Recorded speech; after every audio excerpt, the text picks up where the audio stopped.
Welcome to our channel. Today we how to activate Salesloft email templates for personalization. Quick tutorial step by step clearly. To activate Salesloft email templates for personalization, begin by logging into your Salesloft account. Navigate to the Templates section in the left-hand sidebar. Click on the Create Template button to start a new email template. In the template editor, enter your desired subject line at the top. Compose the body of your email in the main text area. To personalize your email, use merge fields. You can access the available merge fields by clicking on the merge tag icon.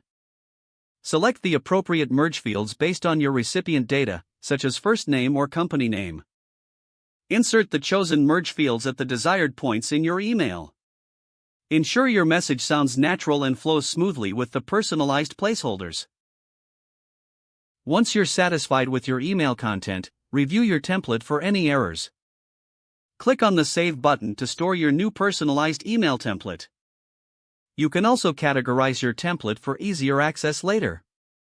To test your template, use the preview function available in the editor. Send a test email to ensure that the merge fields populate correctly in real time. Once confirmed, your template is ready for use in your outreach efforts. Utilize this template when creating your email cadences or one-off emails for deeper personalization. If the page does not load, refresh the browser or try again in a private or incognito window. Make sure you are using the correct email address, then retype it carefully to avoid small typos. If your password is not accepted, use the reset option and create a new strong password you can remember. Check your spam folder for verification or security emails, then complete any requested confirmation steps. Enable two-factor authentication if available to improve account security and reduce unauthorized access risk. After signing in, review your profile details so your contact information and settings are accurate and current. If you see an error message, note it down and try again after restarting your device and internet connection. Log out when you finish, especially on shared devices, to keep your account and payment information. If the page does not load, refresh the browser or try again in a private or incognito window.